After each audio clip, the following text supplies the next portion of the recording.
The dust hung heavy in the summer air as Delilah Porter clutched her swollen belly, the jeers of townspeople echoing through Nebraska City's Main Street. "Harlot!" someone shouted, the words slicing through her like a blade as she hurried toward the modest cabin at the edge of town, tears streaming down her face.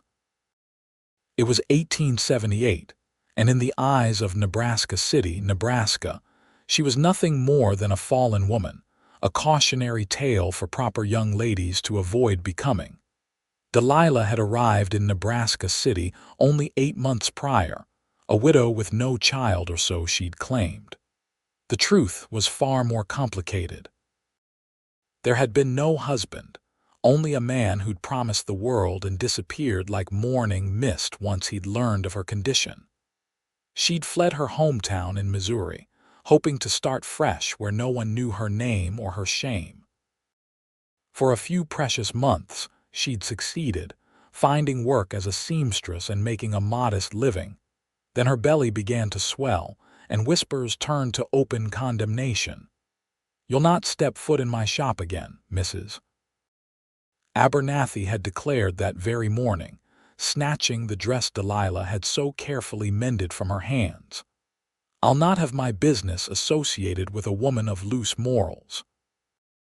Now, as she reached her cabin, Delilah sank onto the single wooden chair beside her small table, one hand supporting her aching back, the other protectively cradling her unborn child. "It's just you and me, little one," she whispered, her voice breaking. "And I promise, no matter what anyone says, I will love you enough for 10 mothers and 10 fathers." The cabin, hardly more than a shack, had been the only shelter she could afford. A single room with a bed, table, 2 chairs, and a small stove. The roof leaked when it rained, and the wind whistled through gaps in the walls during storms. But it was hers, paid for with honest work at least until the work had dried up. Now, with the entire town turning against her, Delilah didn't know how much longer she could afford even this humble dwelling. The baby kicked, and despite her circumstances, Delilah smiled. "Strong, just like your mama has to be," she murmured. 3 days later, Delilah's life changed forever. Her labor began at dawn, pain wrenching her from fitful sleep. Alone, terrified, she paced the small cabin, breathing through contractions that grew increasingly violent. By midday, she knew something was wrong. The pain was too intense, the bleeding too heavy. In desperation, she stumbled to her door and out into the yard, crying for help. Her nearest neighbor, elderly Mrs. Caldwell, heard her screams and, despite the scandal, summoned the town's midwife. "I don't attend to women like her," the midwife had initially declared, but Mrs. Caldwell, a devout Christian with a true understanding of compassion, had shamed her into action. "Judge not, Sarah Harrison, lest ye be judged yourself. Now get your bag and come help this poor girl before God calls you to account for your hardness of heart." Hours later, as the setting sun cast long shadows across the prairie, Delilah's daughter entered the world tiny, red-faced, and perfect, with a shock of dark hair and lungs that worked just fine. But Delilah barely had strength to hold her. The blood loss had been severe. "She needs a doctor," the midwife told Mrs. Caldwell. "I've done what I can, but—" "The nearest doctor is in Lincoln," Mrs. Caldwell replied, wringing her hands. "She'll never make it. Then send for Doc Jenkins from the Double J Ranch.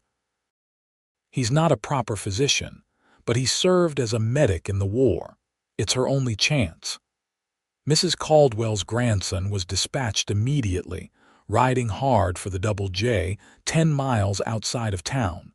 Delilah drifted in and out of consciousness, her baby girl swaddled beside her. In her lucid moments, she marveled at her daughter's perfect fingers, her rosebud mouth, the dark eyelashes that lay against her cheeks. "I'll name you Hope," she whispered, "because that's what you give me." Night had fallen completely when heavy boots thumped on her porch, and the door swung open to reveal a tall figure silhouetted against the darkness. "Where's the mother?" a deep voice demanded. "Here," Mrs. Caldwell indicated, stepping aside to reveal Delilah's pale form on the bed. The man approached, and as he entered the circle of lamplight, Delilah saw him clearly broad-shouldered, weathered face, eyes the color of a summer storm. His sleeves were rolled up, revealing strong forearms dusted with dark hair.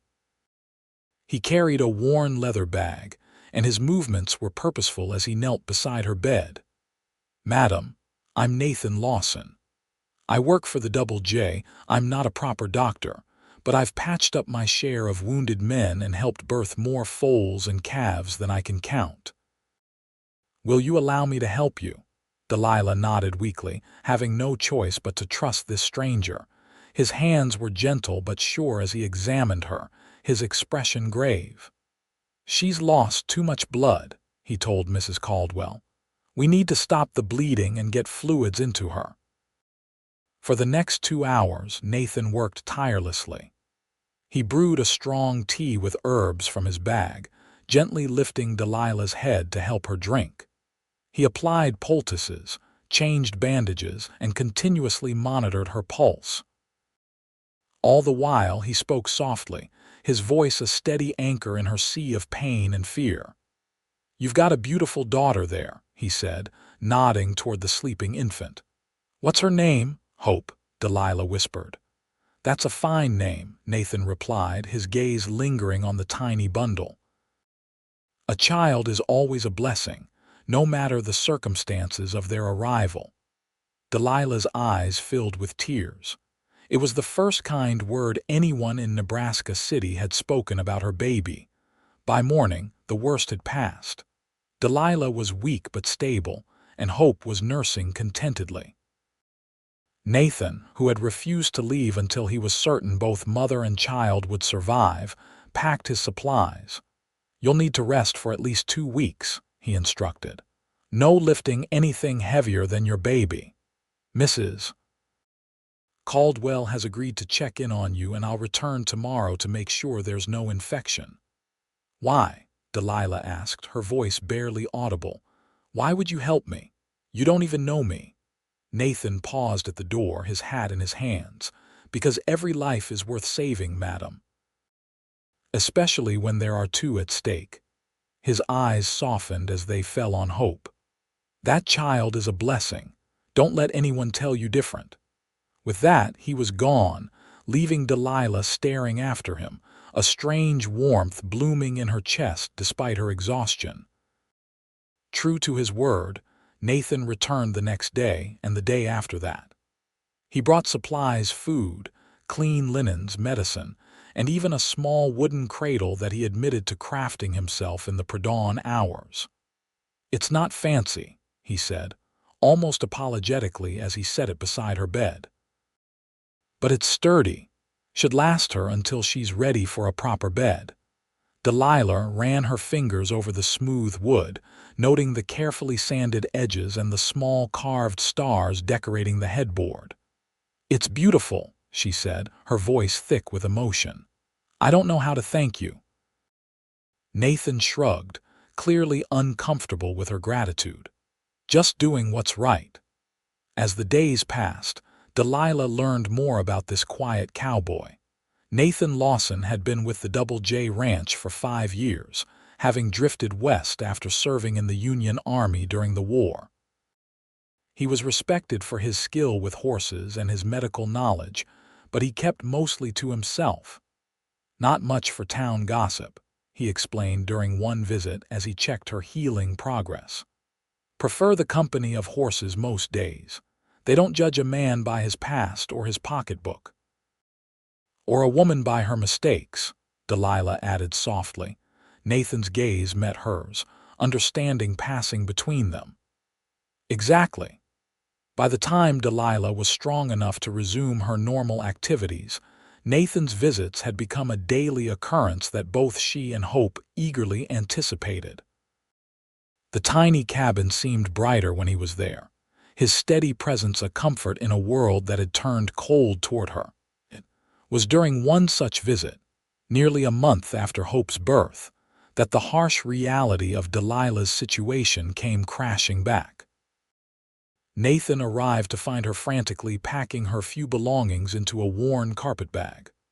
"What's happening?" he asked, setting down the basket of supplies he'd brought. "Mr. Thornton came by this morning," Delilah explained, not meeting his eyes as she folded a threadbare dress. "He owns this cabin, says he can't rent to a woman of my reputation. He's given me until sundown to vacate." Nathan's jaw tightened, a muscle ticking in his cheek.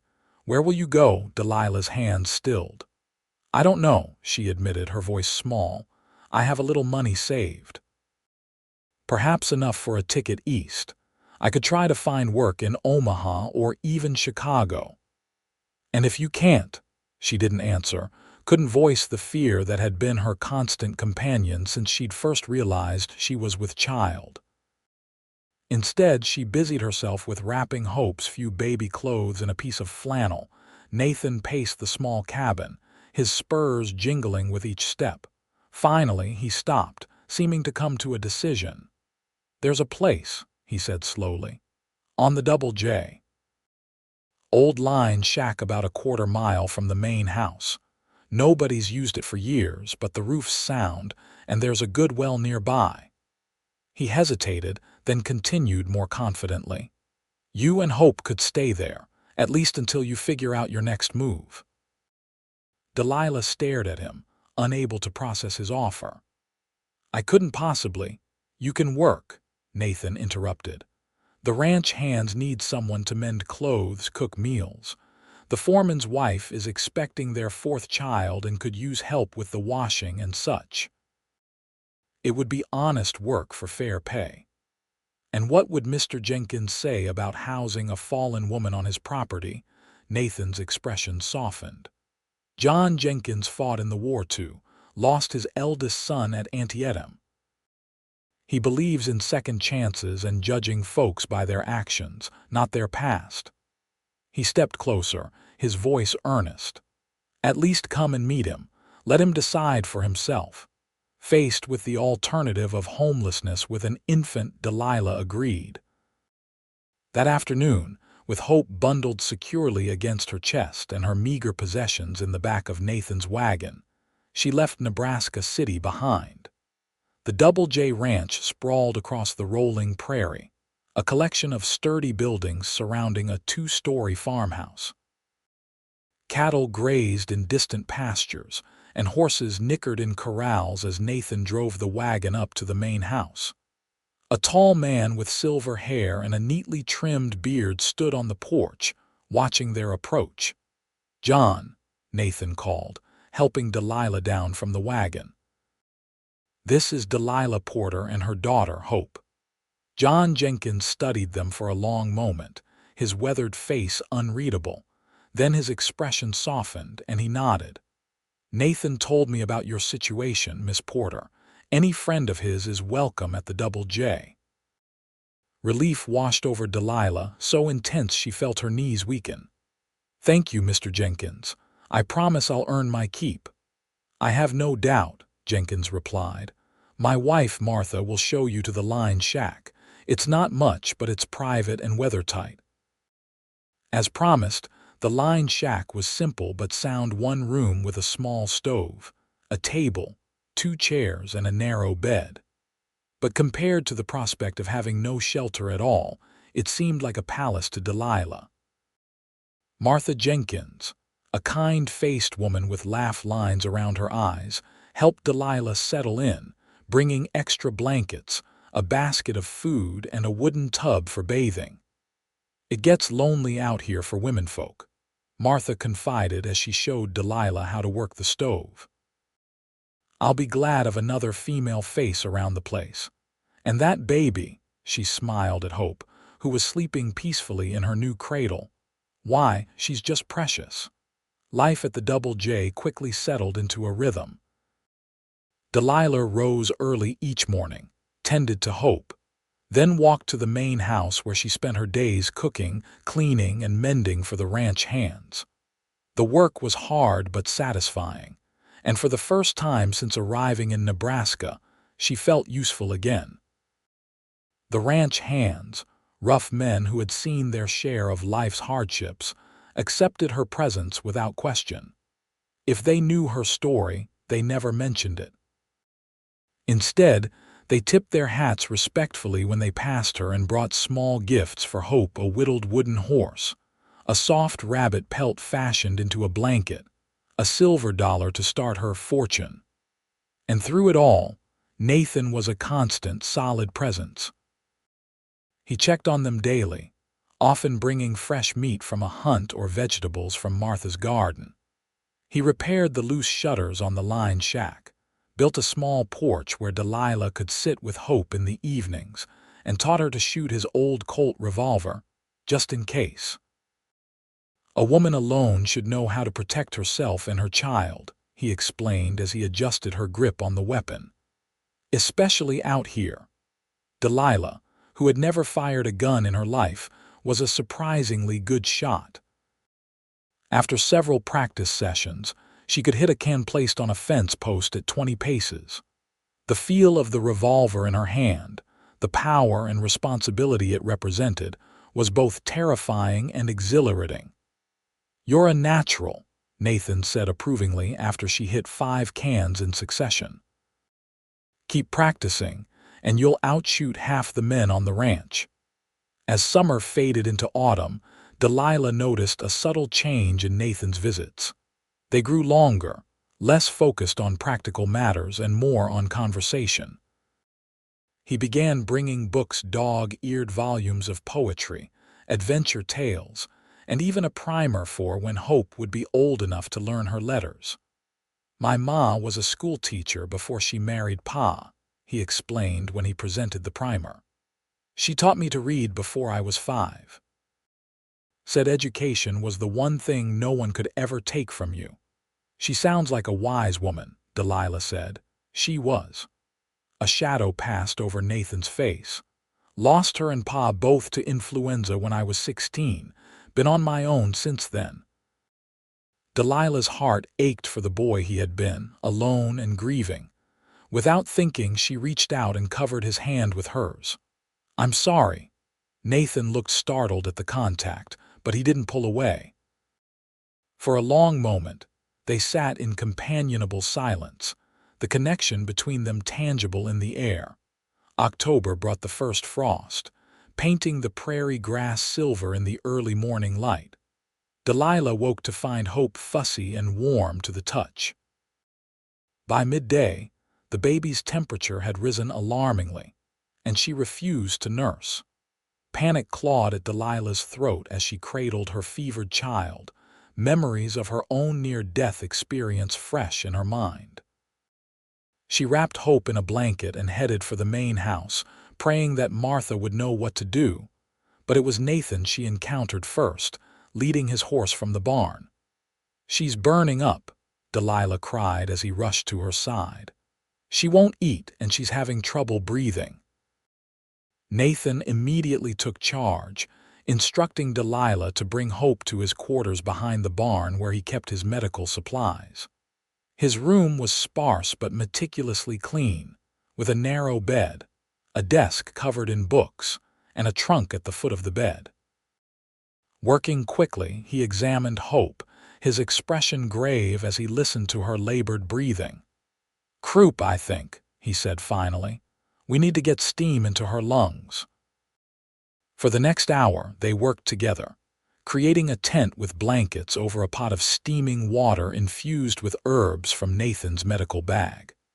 Nathan held Hope over the steam, supporting her tiny body with his large hands while Delilah stroked her daughter's back, murmuring words of comfort. Gradually, Hope's breathing eased and her fever began to subside. By evening, she was nursing again, her color improved. "She'll be all right now," Nathan assured Delilah as Hope finally drifted into peaceful sleep. "But you both should stay here tonight where it's warm." "I'll bunk with the other hands." Delilah was too exhausted to argue. She sank onto Nathan's bed, cradling Hope against her chest, overwhelmed with relief and gratitude. I don't know what I would have done without you," she whispered. Again. Nathan smiled, the worry lines around his eyes softening. "You'd have managed. You're stronger than you give yourself credit for, Delilah Porter." It was the first time he'd used her given name, and something about the way it sounded in his deep voice made her heart skip a beat. That night, as Delilah lay in Nathan's bed, surrounded by his scent leather, pine, and something uniquely him, she acknowledged the truth she'd been avoiding for weeks. She was falling in love with Nathan Lawson, a quiet, honorable man who had shown her more kindness than she'd ever known. But she was also realistic. A man like Nathan, respected and admired, could have his pick of respectable women. Why would he saddle himself with a woman with a tarnished reputation and another man's child? The thought brought tears to her eyes, and she held Hope closer, drawing comfort from her daughter's warm weight. "At least we have each other, my love," she whispered against Hope's downy hair, "and that will always be enough." November brought early snow and the cattle drive to market. Most of the ranch hands, including Nathan, would be gone for 2 weeks, leaving only a skeleton crew to manage the ranch. The night before his departure, Nathan brought a package to the line shack. "For while I'm gone," he explained, somewhat awkwardly as he handed it to Delilah. Inside was a thick wool shawl, deep blue and incredibly soft, and a smaller knitted blanket in the same color for Hope. "Martha helped me pick them out last time I was in Lincoln," he said, his eyes carefully watching her reaction. "Winters get harsh out here. Thought you might need something warmer than what you have." Delilah was speechless, her fingers tracing the intricate pattern of the shawl. It was the most beautiful thing she'd owned since leaving her family home in Missouri. "Nathan, I can't accept, please," he interrupted, his voice gruff. "It would ease my mind knowing you both are warm while I'm away." Their eyes met, and in that moment, something unspoken passed between them. Delilah nodded, unable to voice the emotions welling up within her. "Thank you," she managed finally. "We'll think of you every time we wrap ourselves in them." A small smile tugged at the corner of Nathan's mouth. "That's a pleasant thought to take on the trail." The 2 weeks of Nathan's absence were the longest of Delilah's life. She threw herself into her work, taking on extra mending in the evenings to keep her hands and mind occupied. Hope continued to thrive, growing stronger and more alert each day, her dark eyes tracking Delilah's movements and her tiny mouth forming what almost looked like smiles. "She's a beauty, that one," Martha commented one afternoon as they worked side by side in the kitchen, preparing meals for the remaining ranch hands. "She has your eyes, but I swear she has Nathan's determined chin." Delilah nearly dropped the pot she was holding. "What?" "No, she's not. Nathan isn't." Martha's eyebrows shot up, and then understanding dawned on her face. "Oh, I just assumed with the way he looks at the two of you. My mistake." "Nathan has been very kind to us," Delilah said carefully, focusing intently on the potatoes she was peeling. "But there's nothing more between us." Martha made a non-committal sound, but the knowing look in her eyes made Delilah's cheeks burn. The cattle drive returned on a bitterly cold December morning, the men frost-bitten and exhausted but pleased with the prices fetched at market. Delilah watched from the kitchen window as they rode in, her heart leaping when she spotted Nathan among them. His tall figure, unmistakable, even bundled against the cold. She busied herself with serving hot coffee and stew to the returning hands, carefully maintaining a professional demeanor, even as her pulse quickened every time Nathan glanced her way. He looked thinner, she thought, and there was a new cut healing across his left cheekbone. But his eyes lit up when they fell on Hope, who was contentedly playing in a basket near the stove. "She's grown," he marveled, crouching down to let Hope grasp his finger in her tiny fist. "And stronger, too, by the feel of that grip." She missed you, Delilah said softly, then immediately flushed at the implication. Nathan looked up at her, something warm and questioning in his gaze. And her mama. Before Delilah could respond, John Jenkins called Nathan away to discuss the cattle sale, leaving her flustered and breathless. That evening, Nathan appeared at the line shack door, a lantern in hand and uncertainty on his face. "I brought your portion of the bonus," he explained, holding out a small pouch that clinked with coins. "From the cattle sale. John sets aside a share for everyone who contributes to the ranch's success. Said your mending and cooking made a difference to the men's morale before the drive." Delilah accepted the pouch, surprised by its weight. "This is too much. It's what you've earned," Nathan insisted. "John's a fair man." He hesitated, then added, "There's something else, a proposition." Delilah's heart skipped a beat. "Oh, that old Hammond place about 3 miles east of here. 15 acres, small house, good water. Old man Hammond died last spring and his son's selling the property. I've been saving to buy my own spread for years." He paused, seeming to gather his courage. "I made an offer while I was in Lincoln. They accepted." "Nathan, that's wonderful," Delilah exclaimed, genuinely happy for him. "You'll make an excellent rancher." "Thing is," he continued, his eyes never leaving hers, "a ranch is a lot for one man to manage, and a house needs a woman's touch to make it a home." He took a deep breath. "I know this isn't how these things are usually done. We haven't courted properly. But these past months, watching you care for Hope, seeing your strength and determination. Delilah, I've never met anyone like you." Delilah could scarcely breathe, afraid to hope that his words meant what she thought they did. "What are you saying, Nathan?" He stepped closer, close enough that she could see the flecks of gold in his gray eyes. "I'm saying I love you, Delilah Porter, you and Hope both. And if you could see your way clear to accepting a weathered cowboy with nothing much to offer except his heart and his hands, I'd be honored to call you my wife." Joy, pure and overwhelming, surged through Delilah, but caution tempered her response. "Nathan, you know my past. What people say about me. Are you sure you want to take that on?" Nathan's expression hardened. "I don't give a damn what small-minded folks say. Hope is a blessing, not something to be ashamed of, and you're the strongest, most loving woman I've ever known. I'd be proud to stand beside you for all the world to see." Tears spilled down Delilah's cheeks as she nodded, unable to speak past the emotion clogging her throat. Nathan gently cupped her face in his calloused hands and kissed her, a tender promise of all that lay ahead. They were married on Christmas Day, 1878, in the Jenkins front parlor, with John performing the ceremony and Martha standing as witness. Hope, dressed in a new white gown that Martha had sewn, slept peacefully in a basket decorated with winter greenery and red ribbons. Delilah wore a simple blue dress that matched her eyes and the wool shawl that Nathan had given her. Nathan wore his Sunday best, his normally unruly hair slicked down with water, his face freshly shaven. When he spoke his vows, his voice was steady and sure, his eyes never leaving Delilah's face.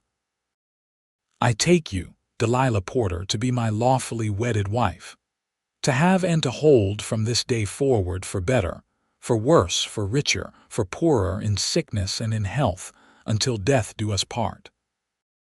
As Delilah repeated the sacred words, she marveled at the journey that had brought her to this moment, from despair to joy, from isolation to belonging. When John pronounced them man and wife, and Nathan's lips met hers in a tender kiss, she felt as though her heart might burst from happiness. The Hammond place, which quickly became known as the Lawson Ranch, was everything Nathan had described: modest but sound, with good pasture land and a creek running along the eastern boundary. The house was small, just 4 rooms, but Delilah had never owned a home before, and she set about making it theirs with joyful determination. She sewed curtains from flour sacks, braided rugs from scraps of fabric, and arranged wildflowers in tin cans on the rough-hewn table that Nathan had built. Hope's cradle was placed in the bedroom, near enough to their bed that Delilah could reach out and rock it if her daughter fussed in the night.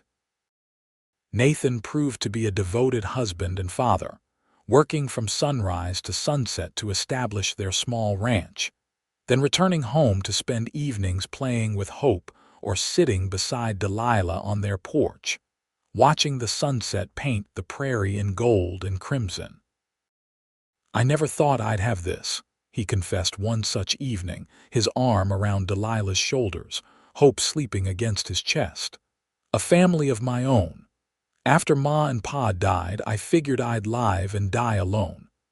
Delilah leaned into his embrace, savoring his warmth against the cool spring air. "I thought the same. After I discovered I was with child, I believed no decent man would ever want me. Then we're both fortunate to have found each other," Nathan said, pressing a kiss to her temple. Spring brought new life to the Lawson Ranch calves, foals from the 2 mares Nathan had purchased, and a vegetable garden that Delilah tended with care. Hope took her first steps in the yard, toddling determinedly from Delilah to Nathan, her face alight with triumph. Word of their marriage had reached Nebraska City, of course, causing a fresh round of gossip. Some claimed Nathan had married Delilah out of pity, others that she had trapped him somehow. But the Lawsons paid little heed to town talk, creating their own world on their small piece of prairie. It was Martha Jenkins who first extended an olive branch from the community, inviting Delilah and Hope to join the quilting circle that met at the Jenkins home once a month. The other ranchers' wives were initially cool, but Martha's obvious affection for Delilah and Hope's cheerful presence gradually thawed the atmosphere. By the time Hope celebrated her first birthday in July 1879, several of the women had become true friends, bringing gifts and sharing in the small celebration that Delilah and Nathan hosted on their ranch. "She's thriving," Eliza Thompson, the wife of a neighboring rancher, remarked as they watched Hope toddle after a butterfly in the yard. "A testament to your care, Delilah." "And Nathan's," Delilah added, her gaze finding her husband across the yard where he was showing the men a new colt. "He's been a true father to her from the start. Anyone can see that child is the light of his life," Eliza agreed, "almost as much as her mother is." The summer of 1879 brought prosperity to the Lawson Ranch. Nathan's careful management and hard work resulted in healthy livestock and good hay crops. By August, they had enough money to add a small room to the house, a dedicated space for Hope as she grew. It was during the construction of this addition that Delilah realized she was expecting again. The signs had been there for weeks: fatigue, nausea in the mornings, the tenderness in her breasts, but she had been too busy with Hope and the ranch to pay much attention. She confirmed her suspicions during a visit from Martha, who took one look at Delilah's pallor and knowing. "When are you due?" she asked without preamble. "February, I think," Delilah admitted. "I haven't told Nathan yet. I wanted to be sure." "Oh, child," Martha embraced her. "That man will be over the moon, another baby to love." That evening, after Hope was asleep, Delilah joined Nathan on the porch. The August heat lingered, making the air heavy with the scent of ripening wheat from the small field Nathan had planted. "Nathan," she began, her voice soft in the gathering dusk. "I have news." He turned to her, his expression curious.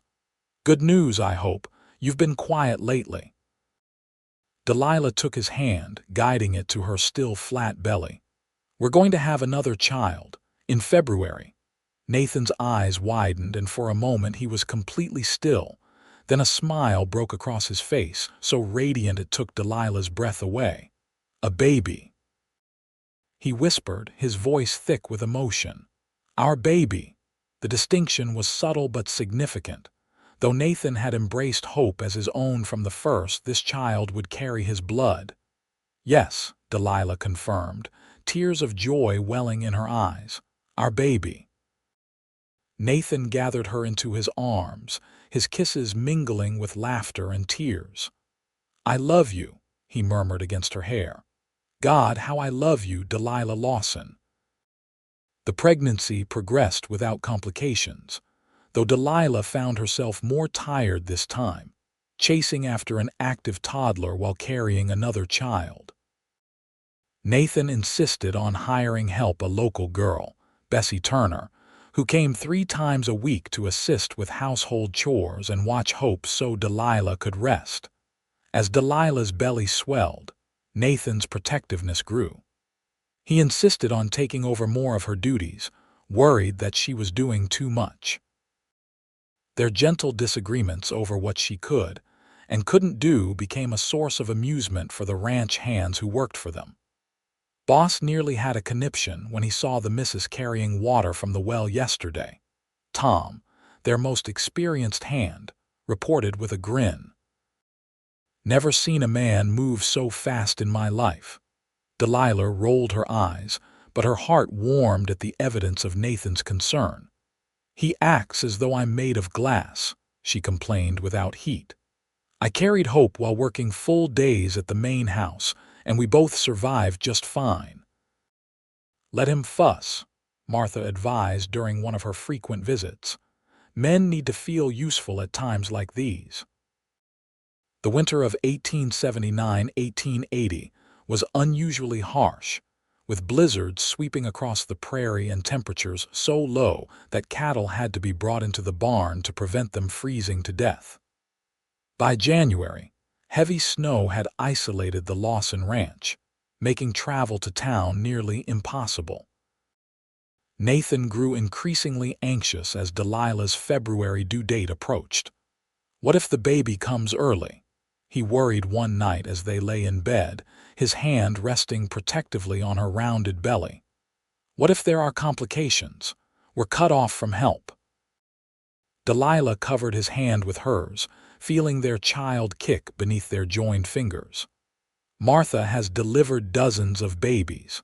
She promised she'd come when the time arrives, snow or no snow, and you've helped birth more creatures than you can count. She turned to face him, her expression confident. Between the 3 of us, this baby will arrive safely into loving hands. Her faith proved well-founded. On a crystal-clear February morning, with the world outside their window transformed into a dazzling white landscape, Delilah's labor began. Nathan sent Tom to fetch Martha, then set about preparing their bedroom, boiling water, and laying out clean linens just as he had seen midwives do. Hope, now 19 months old and full of questions, was settled in the kitchen with Bessie, who had fortuitously arrived the day before to help with washing.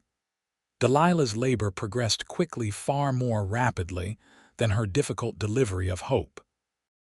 By mid-afternoon, before Martha could arrive, it became clear that Nathan would need to deliver their child himself. I'm scared, he admitted as he washed his hands thoroughly in the basin beside their bed. What if I do something wrong? Delilah, breathing through a contraction, reached for his hand. I trust you, Nathan, more than anyone in this world. His eyes met hers, drawing strength from her confidence in him. With a deep breath, he nodded and set to work, his movements becoming sure and methodical as he called on his years of experience with livestock births. At 4:17 in the afternoon on February 12, 1880, Nathan Lawson delivered his son into the world, a robust boy with a shock of dark hair and a lusty cry that seemed to fill their small home. A boy, Nathan announced, his voice choked with emotion as he placed the squirming, red-faced infant on Delilah's chest. We have a son, Delilah. Tears streamed down Delilah's face as she cradled their child, marveling at his perfect features, Nathan's strong chin, her dark hair. "Hello, little one," she whispered. "We've been waiting for you." Nathan sat beside them on the bed, one arm around Delilah, the other hand gently stroking his son's cheek with a single finger. "He's perfect," he murmured, "just like his mother." Martha arrived an hour later, trudging through snowdrifts with John and 2 ranch hands as escorts. She found the new family peaceful and content, the afterbirth already delivered, the baby nursing, and Nathan hovering protectively nearby. "Well, look at you," she exclaimed, shedding her snow-covered coat. "Didn't need old Martha after all." "Nathan delivered him," Delilah said proudly. "Didn't even flinch." Nathan's cheeks reddened at the praise. "I was terrified the entire time," he admitted. "But Delilah was so brave it shamed me into action." Martha examined both mother and child, pronouncing them healthy and strong. "What will you call this handsome fellow?" she asked as she wrapped the baby in a fresh blanket. Delilah looked to Nathan, who nodded encouragingly. "William," she said. "William John Lawson, after his grandfather and the man who brought us together." John Jenkins, who had followed his wife into the room, cleared his throat gruffly, clearly moved by the honor. "That's a good, strong name for a future rancher," he said, his voice suspiciously husky. "You've done well, both of you." As the Jenkins prepared to leave, Martha pulled Delilah aside. "I've been meaning to tell you," she said quietly. "Old Mrs. Abernathy passed last month. Her shop in town is for sale." Martha's eyes twinkled. "Might be a good investment for a talented seamstress looking to expand her horizons once this little one is a bit older." The idea took root in Delilah's mind, growing stronger as the months passed, and both Hope and William thrived. By the time William was crawling and Hope was forming complete sentences, Delilah approached Nathan with a proposal. "What would you think about me opening a dress shop in town?" she asked one evening as they sat by the fire, the children already asleep. "Not right away, but perhaps next year when William is a bit older. I could start small alterations, mending, gradually adding ready-made items." Nathan considered the idea thoughtfully. "The Abernathy place," he guessed, surprising her. Delilah nodded. "Martha mentioned it months ago." "It's still available. It's a solid building in a good location," Nathan agreed. "But are you certain you want to face town scrutiny again? People have long memories." Delilah's expression hardened with determination. "I'm not the same frightened girl who arrived in Nebraska City 3 years ago. I'm Delilah Lawson now, wife, mother, rancher's wife. Let them talk if they must, but I won't hide in the shadows anymore." Pride shone in Nathan's eyes as he took her hand. "Then we'll buy the shop," he declared. "The ranch is doing well enough to support the investment. And I've never known a finer seamstress than my wife." In the spring of 1881, Delilah's dressmaking and alterations opened its doors on Main Street in Nebraska City. The bell above the door jingled merrily as Delilah turned the closed sign to open for the first time, her heart pounding with a mixture of excitement and trepidation. Nathan stood beside her, William on his hip and Hope clutching his free hand. "Ready?" he asked, his quiet confidence bolstering her courage. Delilah nodded, lifting her chin. "Ready." The first day brought only 3 customers: Martha Jenkins, Eliza Thompson, and to Delilah's surprise, the banker's wife, Mrs. Holloway, who had been one of her most vocal critics 3 years earlier. "I require a new dress for the Founders' Day celebration," Mrs. Holloway announced, her gaze sweeping critically around the freshly painted shop. "Something in blue, I think. My husband always says blue brings out my eyes." Delilah maintained her professional demeanor, showing Mrs. Holloway fabric samples and discussing patterns as though there had never been any animosity between them. When the older woman finally departed, Having placed an order for not one but 2 dresses, Delilah sagged against the counter in relief. "Well done," Martha murmured, having witnessed the entire exchange. Dignity always wins in the end. Word of Delilah's skill with a needle spread quickly. Within a month, her order book was full, and women who had once crossed the street to avoid her were now entering her shop, albeit sometimes furtively. By summer, she had hired an assistant, young Bessie Turner, who had proven so helpful during Delilah's pregnancy with William. The Lawson family developed a new routine. Nathan would bring Hope and William to town 3 days a week, leaving them with Delilah at the shop for the morning while he attended to ranch business. The children became fixtures in the back room of the dress shop, Hope helping by sorting buttons and ribbons, William napping in a cradle or exploring the safer corners of the workroom. Customers grew accustomed to their presence, and many brought small treats or toys for them. Even Mrs. Holloway, who had initially sniffed disapprovingly at children in a place of business, eventually succumbed to Hope's charm, bringing her a porcelain doll that my daughters have outgrown. One autumn afternoon in 1881, as golden lights slanted through the shop windows, the bell above the door jangled, and a familiar figure stepped inside. Delilah froze, the fabric she was cutting sliding from her suddenly nerveless fingers. "Hello, Delilah," said the man who had abandoned her 3 years earlier when she told him she was carrying his child. "You're looking well." Timothy Green hadn't changed much, still handsome in a polished way, his clothes expensive, his smile practiced. But the sight of him no longer caused Delilah's heart to race or her knees to weaken. Instead, she felt only a distant sort of pity, mingled with wariness. "Timothy," she acknowledged coolly, retrieving the fallen fabric. "What brings you to Nebraska City?" "Business," he replied vaguely, his gaze roaming the shop before settling on Hope, who was contentedly arranging fabric scraps by color at a small table near the window. "Is that?" "My daughter," Delilah confirmed, moving subtly to place herself between Timothy and Hope. "Hope." Timothy studied the child with an unsettling intensity. "She has my mother's eyes," he observed. Before Delilah could respond, the back door opened, and Nathan entered, William in his arms. He assessed the situation in a single glance: Delilah's rigid posture, the stranger's proprietary gaze on Hope, the tension in the air. "Everything all right, darling?" Nathan asked, crossing to stand beside Delilah, his free arm sliding protectively around her waist. "Fine," Delilah replied, drawing strength from his presence. "This is Timothy Green, an acquaintance from Missouri.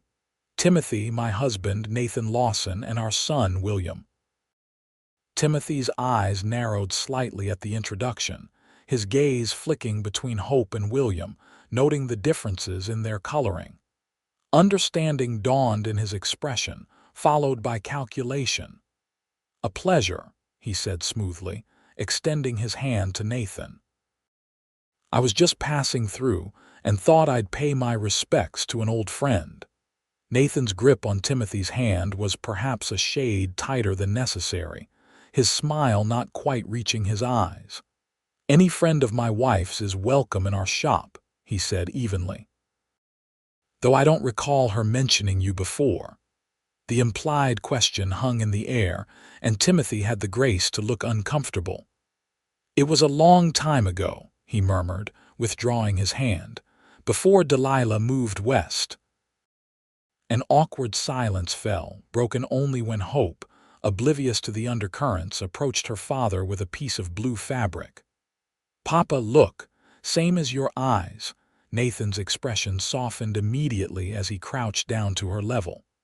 "It surely is, Pumpkin. That's a good eye you've got there." Timothy watched the interaction, his face unreadable. Then, with a forced smile, he turned back to Delilah. "I should be going." It was, "Enlightening to see you again, Delilah." After he had gone, Nathan settled William in his cradle and turned to Delilah, his expression troubled. "That was him, wasn't it? Hope's father?" Delilah nodded, her hands trembling slightly as she resumed cutting fabric. "Yes." Nathan was quiet for a long moment, watching Hope play. "Do you think he'll cause trouble?" he finally asked, his voice low to prevent their daughter from overhearing. "I don't know," Delilah admitted. "He abandoned me the moment I told him I was expecting, denied the child could possibly be his, but the way he looked at Hope just now—" She shuddered. There was something calculating in his eyes. Nathan's jaw tightened. "He has no claim on her," he said firmly. "None. I've been her father in every way that matters since the day she was born." Delilah laid down her scissors and went to him, wrapping her arms around his waist and resting her head against his chest. "You're the only father she's ever known," she assured him. "The only one she'll ever need." Their concerns proved justified. 3 days later, Timothy returned to the shop, this time with a slick-talking lawyer from Omaha. They arrived just before closing time when the shop was empty of customers. "Mrs. Lawson," the lawyer began, setting his briefcase on Delilah's cutting table without invitation. "My client, Mr. Green, has reason to believe that the child known as Hope Lawson is, in fact, his biological daughter. He wishes to assert his paternal rights." Delilah's blood ran cold, but years of facing adversity had forged her into steel. "The same paternal rights he asserted when he called me a liar and a whore and said the child couldn't possibly be his?" she asked, her voice deadly calm. "Those rights." Timothy had the grace to look uncomfortable, but the lawyer merely smiled thinly. "The past is immaterial. Mr. Green is prepared to be generous. He's willing to provide financially for the child's upbringing and education, in exchange for regular visitation and a say in major decisions regarding her welfare." "And if we refuse?" Nathan asked, his voice dangerously quiet as he moved to stand beside Delilah. The lawyer's smile tightened. "Then Mr. Green is prepared to petition the courts for full custody, on the grounds that he can provide a more advantageous upbringing for his daughter than a small-time rancher and a woman of questionable reputation." Nathan lunged forward, only Delilah's restraining hand on his arm preventing him from grabbing the lawyer by his expensive lapels. "Get out," he growled. "Both of you now. Consider carefully," the lawyer advised as he gathered his papers. "Courts tend to favor blood relations, especially when the child in question was born out of wedlock. You'll be hearing from us formally within the week." After they left, Delilah collapsed into a chair, her legs no longer able to support her. "They can't take her," she whispered, terror making her voice shake. "Nathan, they can't take our daughter." Nathan knelt before her, taking her cold hands in his warm ones. "They won't," he vowed. "I swear to you, Delilah, they will not take our child. We'll fight this with everything we have." And fight they did. The Lawsons immediately engaged the services of Henry Barton, the most reputable lawyer in Nebraska City. Though elderly, Barton had a sharp mind and a deep knowledge of family law.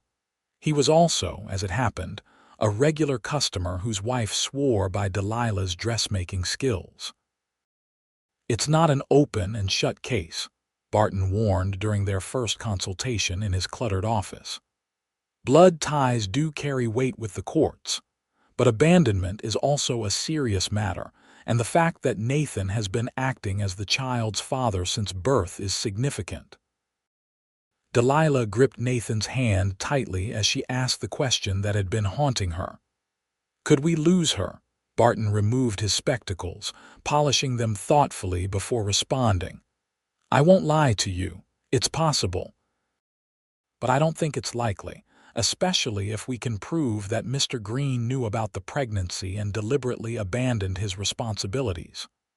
"He did," Delilah confirmed, anger replacing fear as memories surfaced. There were witnesses. He denied paternity publicly in front of half the town of Westfield, Missouri. Called me terrible things. Good, Barton nodded approvingly. We'll send inquiries to Westfield immediately. Witness testimonies will be crucial.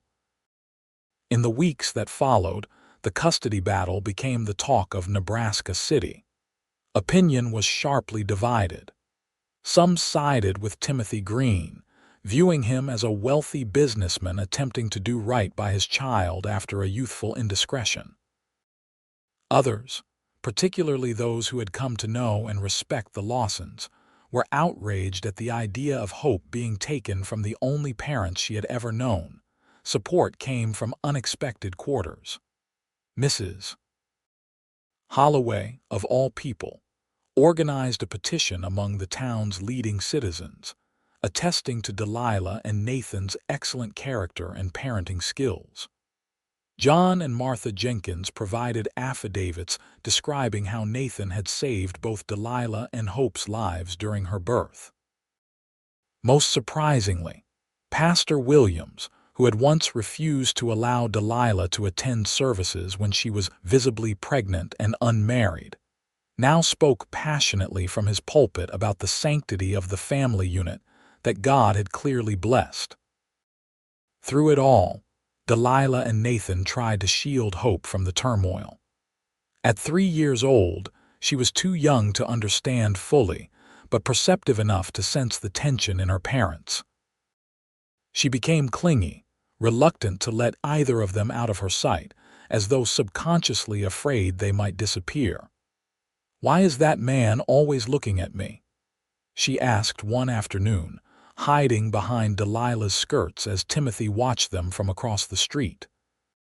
He had taken rooms at the Nebraska City Hotel and made a point of being visible around town, particularly when Hope was present. "He's just a visitor to our town," Delilah explained, drawing Hope close. "Nothing for you to worry about, sweetheart." But privately, Delilah worried constantly.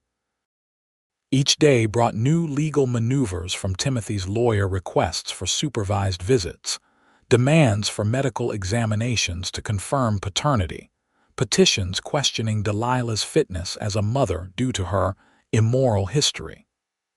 The stress began to take a visible toll on both Delilah and Nathan.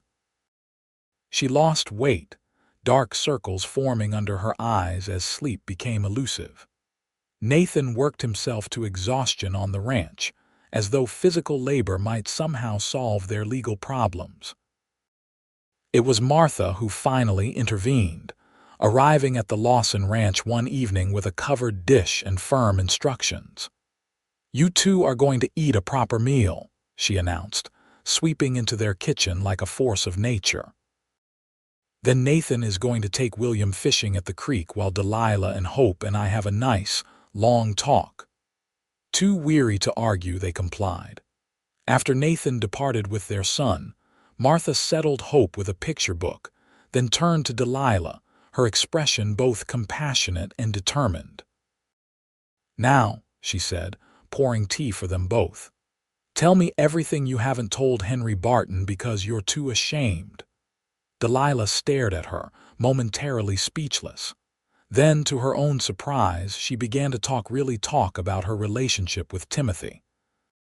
How he had courted her when she was just 17, the daughter of the town's doctor in Westfield.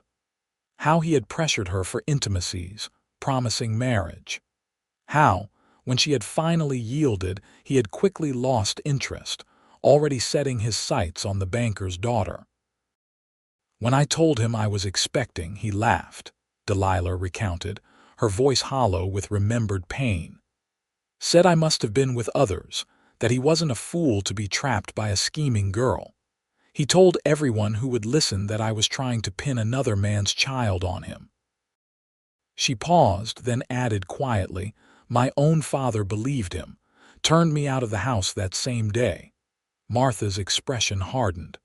"And this is the man who claims to have Hope's best interests at heart." "He doesn't care about Hope," Delilah said bitterly. "This is about pride and control." He saw her, saw how much she resembles his mother, and suddenly decided he wanted to claim her, like she's a possession, not a person. "Have you told all this to Henry?" Delilah shook her head. "Not all of it. It's humiliating to admit how naive I was, how completely he fooled me." "Humiliating, perhaps, but potentially crucial," Martha pointed out.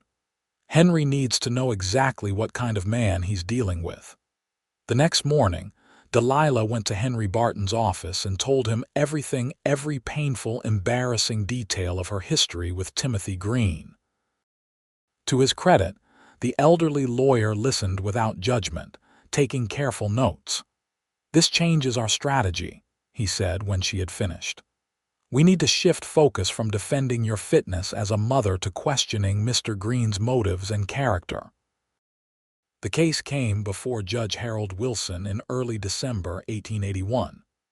The courthouse was packed, nearly the entire town turning out to witness the proceedings. Hope and William were left in Bessie's care at the Lawson Ranch, shielded from the public spectacle. Timothy testified first, painting himself as a young man who had made a mistake, but was now ready to take responsibility. He spoke eloquently of his desire to provide Hope with every advantage his wealth could offer: the finest education, cultural opportunities, social connections that would secure her future. When asked why he had initially denied paternity, he claimed youthful fear and confusion. "I wasn't ready to be a father then," he admitted with seemingly rehearsed remorse. "But I've matured. I understand now what truly matters in life." Delilah's testimony followed. Dressed in a simple but elegant blue dress of her own making, she faced the court with quiet dignity. She spoke honestly about her relationship with Timothy, her pregnancy, his rejection, and her journey west. Her voice grew stronger as she described Nathan's unwavering support, his love for Hope from the moment he first saw her, and the family they had built together. "Hope has known only one father her entire life," she concluded, her gaze meeting Timothy's directly for the first time. "A man who chose to love her, who has cared for her every day of her existence, who would give his life for her without hesitation. That is Nathan Lawson. Not a man who rejected her before she was even born, and now suddenly decides he wants to claim her." Nathan's testimony was brief but powerful. He spoke not of legal rights or blood ties, but of love, of tiny fingers wrapped around his thumb, of teaching Hope to ride her first pony, of nighttime stories and morning smiles. "That child is a blessing," he said, his voice thick with emotion. "From the first moment I saw her, I knew she was meant to be my daughter. Blood or no blood, she is mine in every way that matters, and I am hers, her protector, her teacher, her father in heart if not in name." The courtroom fell silent when he finished, many eyes damp with tears. But the most compelling testimony came from an unexpected source. On the final day of the hearing, Henry Barton called a surprise witness, Annabelle Wilson, Timothy Green's former fiancée, who had traveled all the way from Westfield at Barton's request.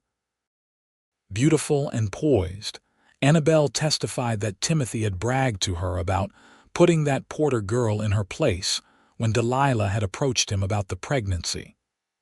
"He told me not to worry," she recounted, her voice clear in the hushed courtroom. "Said he'd made it clear to everyone that she was a tramp who'd been with half the men in town. Said no one would believe her over him because his family had money and influence." She paused, then added deliberately, "Those were his exact words, Your Honor." Timothy's face had drained of color, and his lawyer was frantically scribbling notes. But the final blow came when Annabelle revealed the real reason for their broken engagement. "I ended our betrothal when I discovered he had been conducting similar relationships with at least 3 other young women in neighboring towns, one of whom, I later learned, bore a child that she raised alone, because Timothy had similarly denied responsibility. Judge Wilson, who had listened to 3 days of testimony with an impassive expression, finally spoke. "Is there evidence of this other child, Miss Wilson?" "Yes, Your Honor." Annabelle opened her reticule and withdrew a letter, which she handed to the court clerk. "This is from Mary Sumner of Clayton, Missouri. She was willing to testify but couldn't afford the journey. Her son is now 7 years old. The resemblance to Mr. Green is unmistakable." The courtroom erupted in murmurs, silenced only by Judge Wilson's sharp gavel.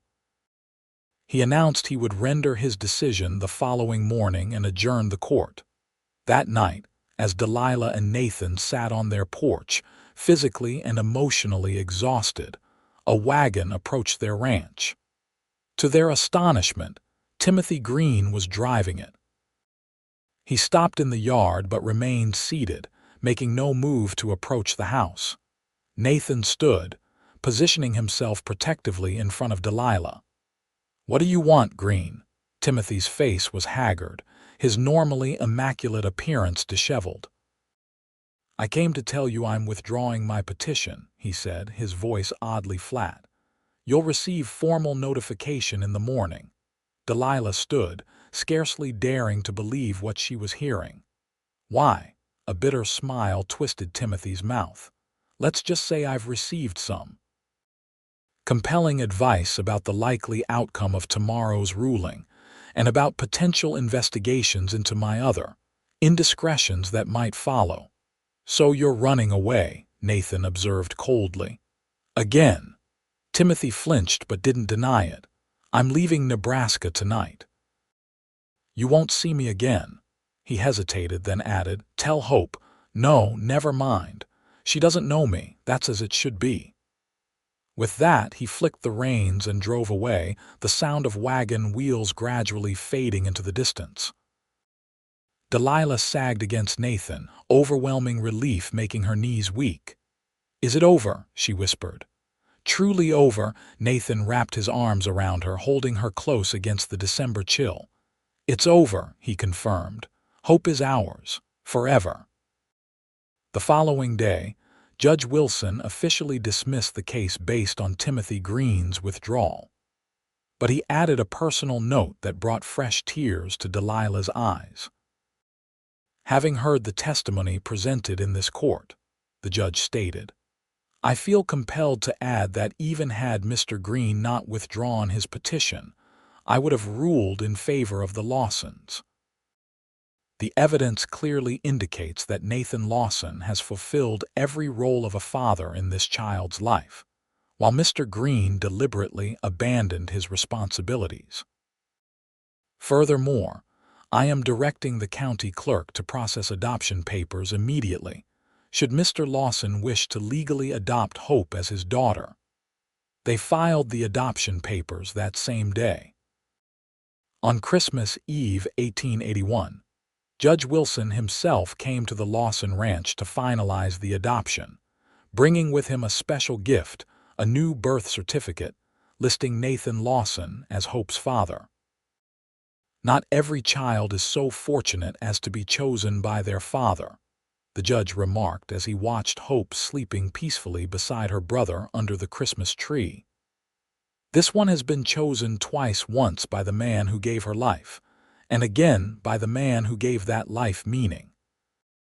The new year of 1882 brought fresh beginnings for the Lawson family. With the custody battle behind them, they focused on expanding both the ranch and Delilah's increasingly successful dress shop. By spring, they had added a part-time ranch manager to oversee operations when Nathan was helping Delilah in town, allowing them to balance their growing businesses with family life. Hope, secure in her parents' love and unaware of how close she had come to being taken from them, blossomed into a spirited 4-year-old with Nathan's quiet confidence and Delilah's creative eye. William, now 2, followed his sister everywhere, his sturdy legs carrying him on adventures across the ranch yard and his infectious laugh brightening even the dreariest winter days. On a warm June evening, as they sat on their expanded porch watching the children chase fireflies in the gathering dusk, Delilah rested her head on Nathan's shoulder. "Did you ever imagine this?" she asked, gesturing to the scene before them, their beautiful children, the prosperous ranch, the peaceful home they had built together. "When you first found me, half dead and terrified, did you ever think we'd end up here?" Nathan's arm tightened around her waist as he pressed a kiss to her temple. "Not in detail," he admitted, "but I knew from that first day that you were special, Delilah Lawson. And that little girl of yours," he smiled as Hope's delighted squeal cut through the evening air. "I meant what I said then. She was a blessing, the blessing that brought you to me." Delilah turned in his embrace, framing his beloved face between her hands. "I love you, Nathan Lawson. More than I ever thought it was possible to love another person." "And I love you," he murmured against her lips. "You and our children are the greatest joy of my life." As the sun set on the Nebraska prairie, painting the sky in shades of gold and crimson, the Lawson family gathered on their porch. Nathan and Delilah, Hope and William, bound not by blood alone, but by the stronger ties of love, choice, and unwavering commitment. In a world that had once judged and condemned, they had found acceptance, belonging, and the truest meaning of family. Hope, indeed, had been aptly named. For it was hope that had sustained Delilah in her darkest hours, hope that had led Nathan to her door, and hope that continued to light their way forward. Together, they had transformed judgment into joy, condemnation into celebration, and what society had deemed a shame into their greatest blessing.